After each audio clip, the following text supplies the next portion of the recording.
விழுப்புரம் செஞ்சி அருகே சுங்கச்சாவடியில் அரசு பேருந்துகளை தடுத்து நிறுத்தி சுங்க பாக்கியை சுங்க அதிகாரிகள் கேட்டதால் பரபரப்பான சூழல் ஏற்பட்டிருக்கிறது. இது பற்றிய மேலும் விவரங்களை நமது செய்தியாளர் நதீம் விவரிக்க கேட்கலாம்.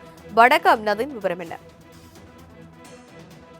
வணக்கம் தனலட்சுமி. விழுப்புரம் மாவட்டம் செஞ்சி அடுத்த நங்கலிகுண்டான் கிராமத்தில் பார்த்தீங்கன்னா கடந்த ஆண்டு சுங்கச்சாவடி செயல்பட்டு தொடங்கியது. இந்த நிலையில் பார்த்தீங்கன்னா திருவண்ணாமலை, விழுப்புரம், காஞ்சிபுரம், வேலூர் ஆகிய பணிமனையை சேர்ந்த 4 பணிமனையை சேர்ந்த பேருந்துகள் சுங்க கட்டணம் ரூபாய் 66 லட்சம் பணம் கட்டாமல் இருக்கிறாங்க. இந்த நிலையில் பார்த்தீங்கன்னா திருவண்ணாமலையிலிருந்து சென்னை நோக்கி செல்ல அரசு பேருந்துகளும், சென்னையிலிருந்து திருவண்ணாமலை செல்லும் அரசு பேருந்துகளும் பார்த்தீங்கன்னா சுங்கச்சாவடி ஊழியர்கள் நிறுத்தி சுங்க கட்டண பாக்கி கேட்டு பேருந்துகளை அனுமதிக்காததால் பேருந்து ஓட்டுநர் மற்றும் பயணிகள் சேர்ந்து சாவடி ஊழியர்களிடம் வாக்குவாதத்தில் ஈடுபட்டு வருகின்றனர்.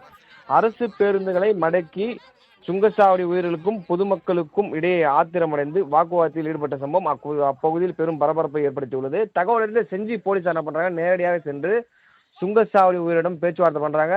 இருப்பினும் பேச்சுவார்த்தை தோல்வி அடைந்த நிலையில தற்போது வரை சுங்கச்சாவடி ஊழியர்கள் அரசு பேருந்துகளை மடக்கி சுங்க கட்டணம் வசூல் செய்து பேருந்துகளை அனுப்பி வைக்கின்றனர். மேலும் அதாவது அந்த ஃபாஸ்டேக் இருந்தால் மட்டுமே அரசு பேருந்துகளை அனுப்பி வைக்கும் பணியானது மேற்கொள்ளப்பட்டு வருகிறது.